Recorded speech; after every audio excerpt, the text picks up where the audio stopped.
Tapi ceramah malam ini ditonton oleh semua artis-artis pelawak di dunia ini. Kenapa? Karena ini diliput banyak sekali kamera, mudah-mudahan kameranya hidup dan diupload. Yang jelas channel Ustaz Abdul Somad, namanya Ustaz Abdul Somad Official. Jangan lupa subscribe, like, share, and comment. Saya mau ada perubahan 2-3 hari ke depan. Mereka akan nelpon Habib Jamal. Assalamualaikum. Waalaikumsalam. Betul ini Habib Jamal Al-Amudi? Betul. Kami udah tonton tausiah Ustaz Abdul Somad. Berapa kelas lagi yang perlu dibangun? Berapa anak santri yang belum bayar uang sekolah? Berapa perluasan masjid? Tanya sama Habib Jamal. Ini mau bantu? Enggak, nanya aja Ustaz. Kami lagi mau buat konten aja. Saudaraku yang dimuliakan Allah Subhanahu wa taala, sampai masanya nanti kau melihat azab neraka, telingamu mendengar. Rabbana absarna, mata kami sudah melihat. Wa sami'na, telinga kami sudah mendengar. Farji'na, balikkan lagi kami ke dunia, kami mau hidup selamanya. Na'mal salihan inna muqinun, kami ingin beramal soleh. Bisa kita hidup lagi? Gak bisa. Kalau sudah mati, hidup cuma 2 kali. Hidup yang pertama untuk beramal, hidup sekali lagi untuk mempertanggungjawabkan segala amal. Latus alunna yauma idzin anin naib. Kedipan mata, bisikan telinga, lintasan pikiran, detak jantung, langkah kaki, hayunan tangan, semua yang melangkahkan kakinya kemari dibalas Allah kebaikan-kebaikan. Langkah pertama menghapus dosa, langkah kedua mengangkat derajat, langkah ketiga menghapus dosa, langkah keempat mengangkat derajat. Ingat yang saya katakan, menghapus dosa, bukan ngapus utang. Jangan pulang pengajian, kapan bayar utang? Sudah hapus, kata Ustaz Somad. Saya nggak pernah ngomong begitu. Jamaah yang dimuliakan Allah Subhanahu wa taala, sampai masanya kita hanya menjadi sejarah. Setiap zaman ada tokohnya, setiap tokoh ada zamannya. Ada zamannya pelawaknya si Anu, ustadznya si Anu, pejabatnya si Anu, orang kayanya si Anu. Saya tidak mau sebut nama, menjaga kode etik jurnalistik. Di samping itu takut kena somasi. Di zaman Anu, pejabatnya si Anu, orang kayanya si Anu, hanya sekedar cerita. Siapa pejabatnya? Fir'aun. Siapa orang kayanya? Qarun. Sampai hari ini peninggalan sejarahnya menjadi salah satu dari keajaiban dunia. Piramid, Sphinx, Fir'aun. Kurang hebat apa lagi? Kalau kita sampai ke Mesir, ada satu danau tempat tenggelamnya istana Qarun. Tapi belum pernah saya ketemu dengan orang. Kenalkan Pak Ustadz, nama saya Fir'aun. Ada yang mau ngaku keturunan Qarun? Enggak ada. Malu. Mudah-mudahan anak cucu kita enggak malu punya kakek seperti kita. Itu ada banner yang jatuh, berarti waktu udah habis. Jangan sampai anak cucu kita malu. Tapi insya Allah sahabat-sahabat kita dari anggota MPP ini, kalau mereka meninggal, anak cucu mereka bangga nggak dengan mereka? Bangga. Tahu kamu pesantren Sabilul Mu'tadin, ya? Itu donaturnya adalah bapak kami, kakek kami yang tergabung dalam MPP, majelis pelawak atau majelis pengajian pelawak. Dunianya mereka dapat, akhiratnya dapat. Rabbana atina fid dunya hasanah wa fil akhirati hasanah. Mereka dunia jelas dapat, terkenal, dapat uang, masuk TV, populer. Jangan sampai dunia nggak dapat, akhirat melayang. Pelawak-pelawak ini anti masuk neraka, mereka udah terkenal di dunia. Kok setuju? Nauzubillah. Mereka mau bergabung dalam majelis pengajian karena mereka ingin sudah selamat di dunia dan ingin juga selamat di akhirat. Kita mungkin masuk surga bukan karena amal kita, tapi karena doa santri-santri yang tulus ikhlas. Makanya adik-adik kalau malam baca Yasin, baca Quran, doakan semua donatur supaya panjang umur, sehat badan, rezekinya berkah, keluarganya sakinah mawaddah warahmah. Yang belum menikah segera menikah, yang udah nikah bisa nikah sekali lagi.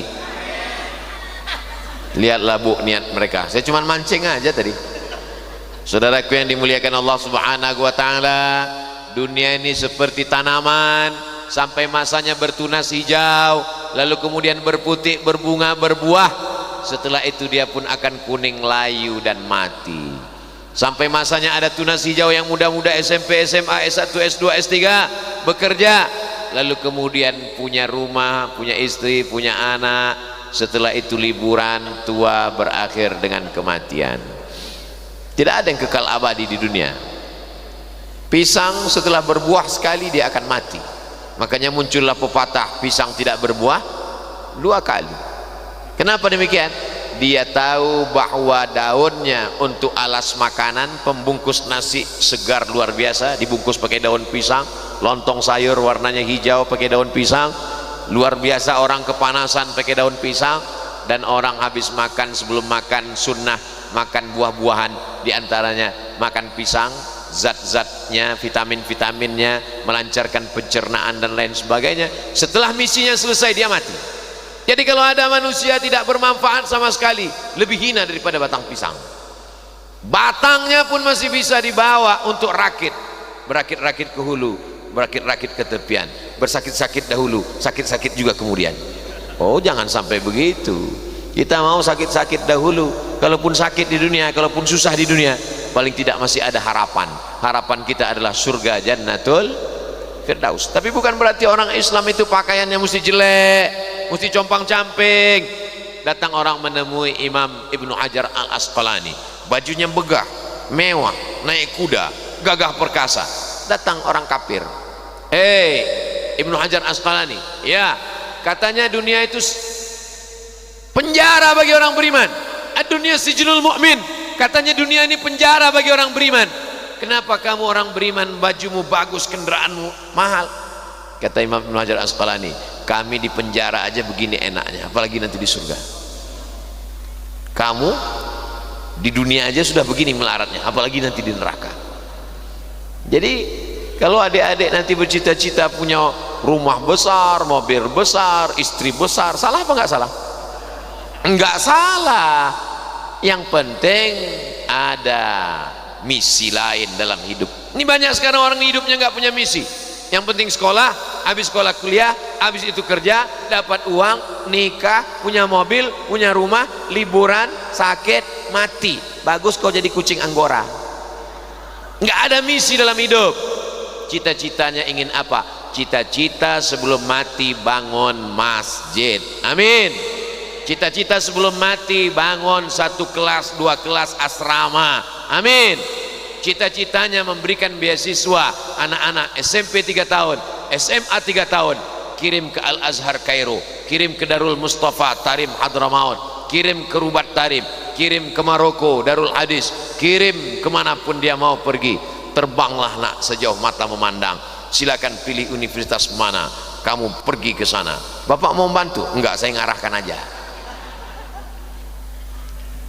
Saya kelas 3 SMP, habis sholat subuh datang menemui Syekh Jalaluddin Abdul Muthalib, imam besar Masjid Raya Medan, Sumatera Utara.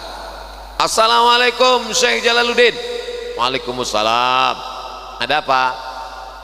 Saya mau ke Arab. Waktu itu saya nggak tahu Mesir, nggak tahu Libya, nggak tahu Maroko, nggak tahu Sudan, yang penting Arab. Dia lihat saya dari ujung rambut sampai ujung kaki. Mungkin dalam hatinya, ini anak bangun tidur apa masih tidur? Kelas 3 SMP saya mau ke Arab. Sekarang pun saya bingung, kok kelas 3 SMP saya sudah punya cita-cita mau ke Arab. Kata dia, kamu kelas berapa sekarang? Kelas 3 SMP. Mondok aja lagi, nanti setelah tamat baru datang ke sini. Maka saya heran kalau ketemu sama anak-anak udah kelas 3 SMA, pas ditanya rencana mau kuliah kemana, hidupnya nggak jelas. Kesambet ini orang, kebanyakan main game online, chip masuk ke kepalanya. Visi misinya jelas. Saya dulu ketika sekolah, saya tulis di buku saya itu Profesor Dr. Abdul Somad, Profesor Dr. Abdul Somad. Semua buku saya tulis gitu. Sampai teman saya satu bangku berbisik, Mat, tolong jangan tulis lagi. Kenapa? Aku takut kau gila.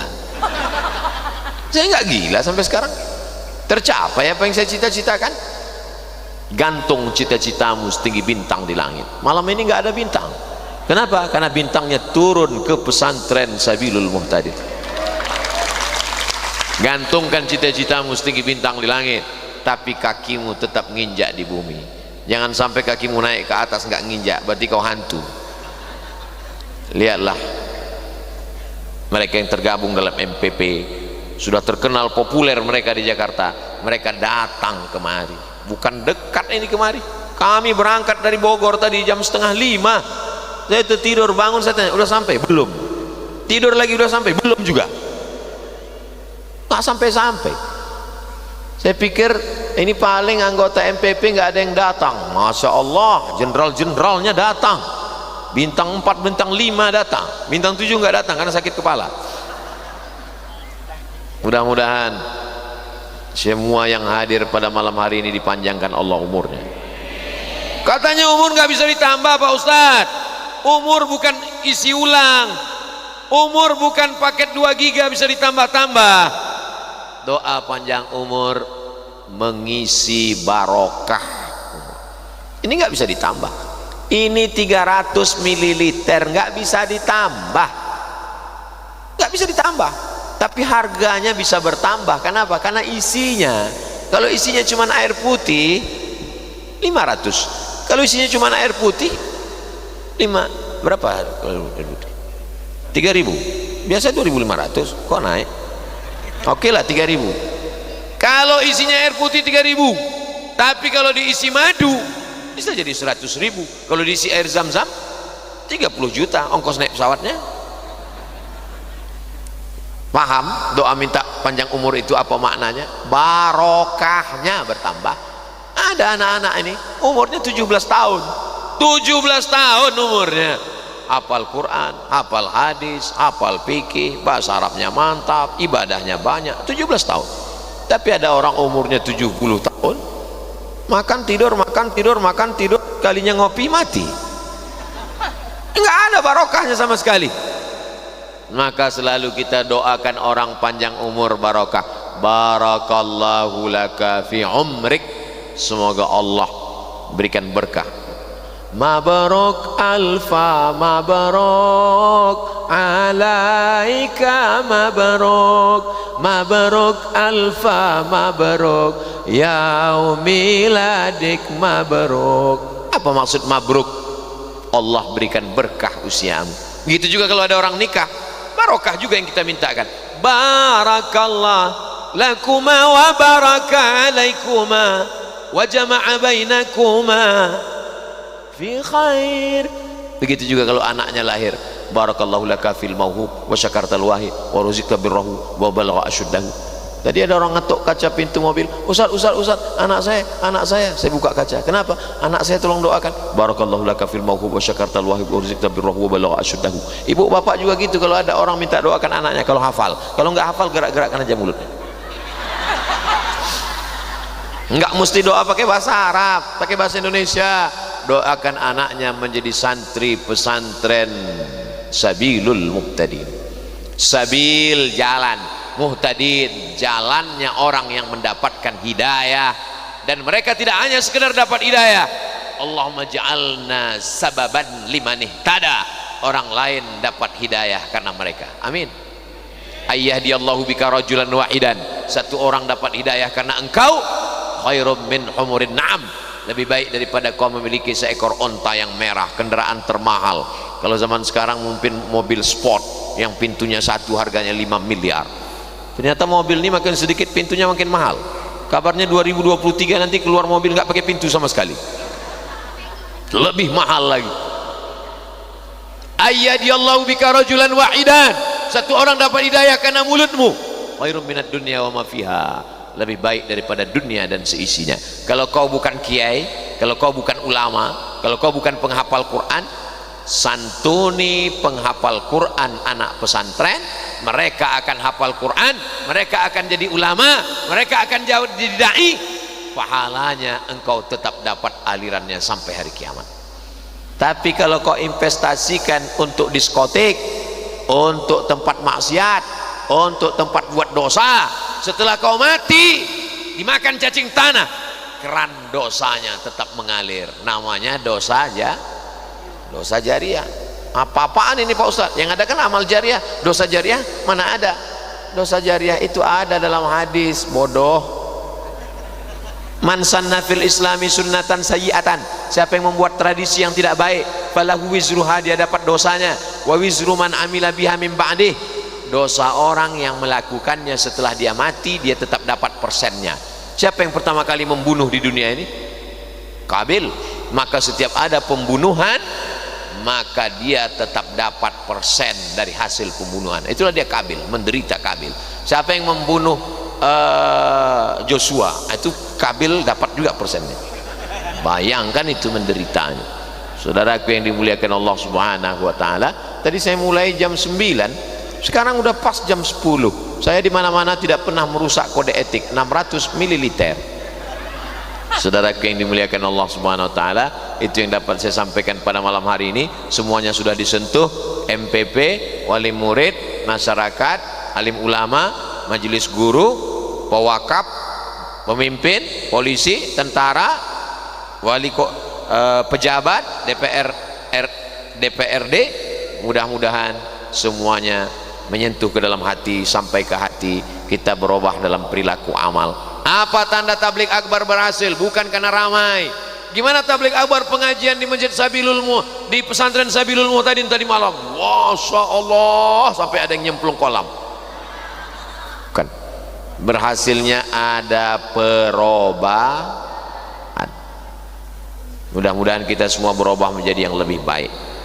Kita tidak pernah berpisah karena kita selalu bersama dalam doa. Doakan Ustaz Abdul Somad mati dalam keadaan husnul khatimah. Syukran, jazakumullah khairan. Assalamualaikum warahmatullahi wabarakatuh. Ustaz. Waalaikumsalam. Saya Asep. Mohon maaf, Kang Asep inilah yang sudah punya ikatan sedunia. Abdul Somad belum ada persatuannya, Asep udah ada. Dari Pondok Sabilul Muhtadin mengenai perbedaan al-ghais dengan al-matar. Apa beda ghais dengan matar? Ketika Nabi sedang khutbah, tiba-tiba datang seorang laki-laki Arab Badui, halakatil amwal. Ya Rasulullah, ternak-ternak saya di kampung sudah mati, kering kerontang, kebun saya juga mati, tolong doa supaya turun hujan. Nabi tidak mengatakan amtir, tidak digunakan kata matar, tapi digunakan kata ghais. Aghisna, aghisna, aghisna, turunkan hujan, turunkan hujan, turunkan hujan. Kapan penggunaan matar? Fasa'a matarul munzarin, seburuk-buruk air yang turun sebagai azab. Amtir alaina hijaratan, turunkanlah hujan kepada kami batu. Jadi dari dua penggunaan tadi, kalau ghais itu untuk hujan sebagai rahmat, kalau matar itu biasanya digunakan untuk sebagai laknat. Mudah-mudahan yang turun kepada kita hujan rahmat, bukan hujan laknat. Pertanyaan anak pesantren itu ya begini, berkualitas, bergizi dia. Bagaimana dengan agama selain Islam yang awalnya tidak percaya pada Tuhan Esa, tapi ketika hendak meninggal mereka mengucapkan syahadat atau percaya adanya Tuhan, dan Tuhan itu Esa. Kata Imam Fakhruddin Ar-Razi, malaikat maut di keningnya tertulis la ilaha illallah. Supaya apa? Supaya semua orang yang tidak bertauhid pada saat dia mati, pas ngelihat kening malaikat maut, dia baca la ilaha, dan tidak perlu menggerakkan mulut. Kalau nyebut Bang Haji tetap menggerakkan mulut, bolot. Tapi kalau menyebut la ilaha illallah nggak perlu menggerakkan mulut, la ilaha. Kenapa? Karena saat sakratul maut itu berat, maka ditulis saking inginnya Allah, wala tamutunna illa wa antum, jangan mati melainkan dalam keadaan muslim. Makanya ketika sholat kita katakan inna salati wa nusuki wa mahyaya wa mamati lillahi rabbil alamin la syarika lahu wa bidzalika umirtu wa ana minal, saya ingin mati muslim. Tapi kenapa kalau mati muslim, kenapa orang muslim itu mesti bersyahadat disaksikan orang ramai di masjid? Supaya jenazahnya bisa diurus, fardu kifayah, dimandikan, dikapankan, disolatkan, dikuburkan. Kenapa di karena nggak bisa mandi sendiri. Maka dikapankan, dimandikan, disolatkan. Bapak Ibu semuanya, selesai sholat Jumat ini jangan pulang, kita tunggu ada yang mau syahadat masuk Islam. Saudaraku, sesungguhnya yang bersaksi ini adalah semua yang hadir. Gunanya untuk apa? Kalau tiba-tiba dia mati, jenazahnya jangan diurus keluarganya, tapi diurus umat Islam. Kalau sudah masuk Islam, jangan cuma dikasih kain sarung, tapi dimasukkan dalam mu'alaf center supaya dikontrol ibadahnya. Saya kalau mensyahadatkan orang, saya nanya, ini yang bertanggung jawab nemanin dia ngaji siapa? Jangan sampai dia rusak akidah. Kita bertanggung jawab di hadapan Allah Subhanahu wa taala. Tapi seandainya dia bersyahadat menjelang matinya itu, maka insya Allah dia husnul khatimah. Allahumma khtim lana bi husnil khatimah. Ustadz, gimana supaya kita husnul khatimah? Istiqomah. Gimana supaya kita istiqomah? Berjamaah. Apa nama jamaahnya? MPP. Setelah berjamaah, insya Allah istiqomah. Kalau sudah istiqomah, pasti husnul khatimah. Apa nama jamaahnya? Sabilul Muhtadin. Apa nama jamaahnya? Bikers subuhan. Zuhur nggak sholat, oh salah. Assalamualaikum WRWB warahmatullahi wabarakatuh. Ustad. Semoga Allah SWT subhanahu wa ta'ala selalu memberikan kesehatan dan dilancarkan segala rezekinya hingga akhir hayat, amin. Saya ingin tanya, sekarang zamannya sosial media. Saya sering kali melihat video ceramah, tausiah, kajian berbagai ustadz, termasuk video ustadz. Alhamdulillah banyak sekali ilmu yang saya dapat. Ini mau nanya apa curhat? Tapi ayah saya pernah berkata kalau belajar itu ada gurunya. Loh, kalau nonton ceramah Ustaz Abdul Somad itu ada apa enggak ada? Ada kan? Saya yakin yang hadir malam ini ingin memastikan bahwa Abdul Somad itu ada di alam nyata. Jangan ngaji orangnya enggak ada. Ustaz Adi Hidayat itu ada? Ada. Gus Baha itu ada? Ada. Buya Yahya itu ada? Ada. Ngajilah yang orangnya ada. Upin Ipin ada? Saya belum ketemu. Tapi ayah saya bilang katanya belajar agama itu harus ada gurunya, harus bersanad untuk dipertanggungjawabkan kelak. Kalau kata gurunya, saya ijazahkan kitab yang saya kaji ini kepada kamu semua, maka walaupun melalui YouTube ijazahnya diterima. Maka kita bilang qabiltu ajaztukum jami'a marwiyati wa muallafati wa muhadarati. Aku ijazahkan semua ilmu-ilmu yang selama ini kuajarkan, semua kitab-kitab yang kutulis, semua ceramah-ceramah, tausiah-tausiah, zikir-zikir, hadis-hadis, ijazah ammah. Jawabannya qabiltu, aku terima.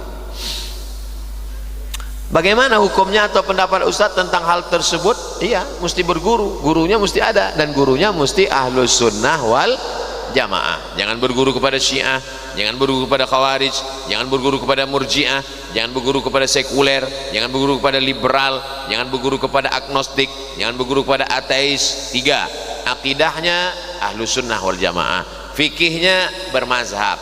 Kita di Indonesia mazhab Syafi'i dengan tetap menghormati mazhab Hanafi, Maliki dan Hambali.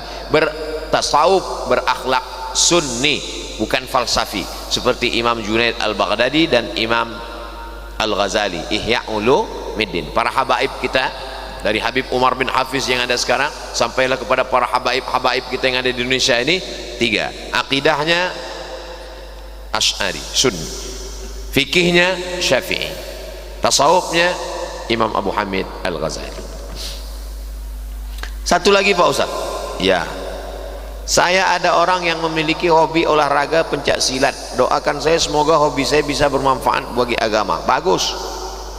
Coba kalau Ustaz Abdul Somad pencak silat, mana berani bazar-bazar ngejek, patah-patah ginjalnya. Bernilai ibadah di mata Allah. Doakan saya juga semoga saya bisa tembus pelatnas dan juara nasional serta internasional.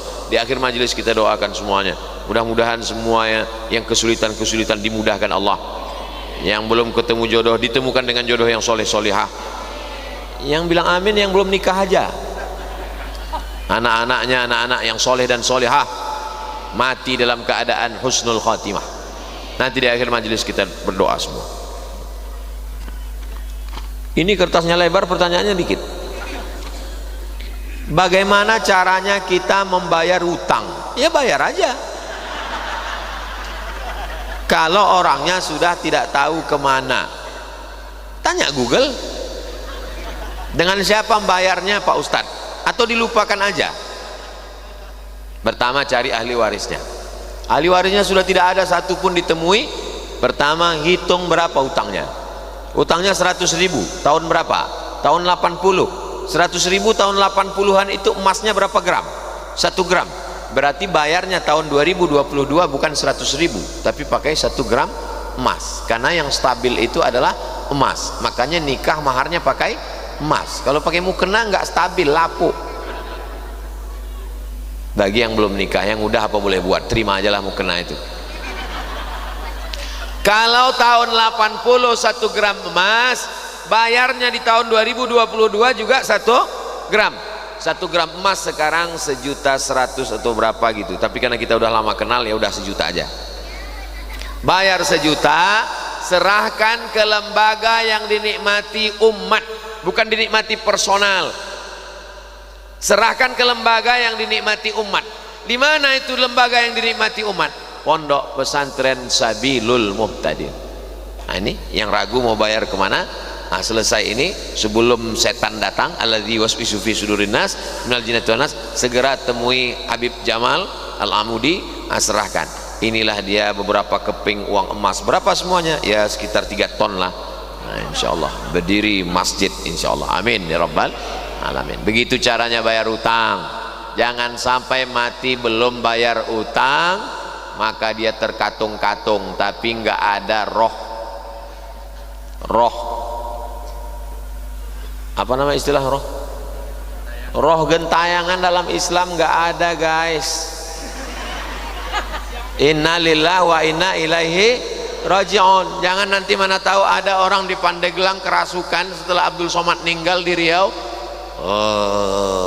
dipanggil sama Habib, assalamualaikum, waalaikumsalam warahmatullahi wabarakatuh. Ini siapa? Saya Ustadz Abdul Somad. Itu bukan roh saya, roh sudah kembali menghadap Allah Subhanahu wa taala. Lalu itu siapa? Itu adalah jin qarin. Karena setiap manusia yang lahir itu didampingi oleh jin qarin. Jinnya ikut makan dengan dia. Itulah maka baca doa Allahumma barik lana fi ma razaqtana wa qina azabannar. Jinnya enggak ikut. Itulah maka masuk WC Allahumma inni a'udzubika minal khubuthi wal khaba'is. Dia enggak ikut. Itulah makanya sebelum jalan bismillah tawakkaltu 'ala Allah la haula wala quwwata illa billah.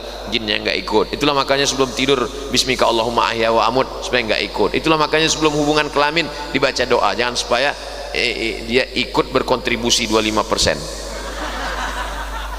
Nah, kitanya mati, jin qarinnya nggak mati, dan dia ikut dulu perjalanan dakwah Abdul Somad itu. Ketika ditanya, kalau memang betul kamu Abdul Somad, di manakah kamu pada malam 18-19 Agustus? Saya sedang berada bersama MPP di majelis pesantren Sabilul Muhtadin. Ini Ustaz Abdul Somad? Bukan. Kalau orang berilmu dia tahu ini adalah jin qarin yang belum mati. Orangnya sudah mati tapi dia tetap hidup.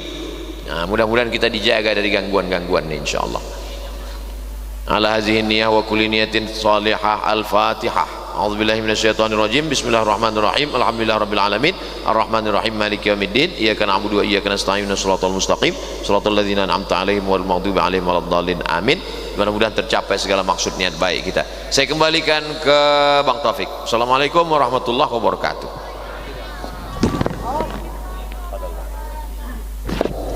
Alhamdulillah rabbil alamin. Terima kasih guru kita tercinta. Teman-teman pelawak masuk ke ruangan, nanti kita ngobrol sama Ustaz Abdul Somad ya sambil makan duren. Silakan Bapak Ibu, demikian apa yang kami sampaikan, dan alhamdulillah ilmu sudah tersampaikan. Mudah-mudahan ini dapat bermanfaat buat kita.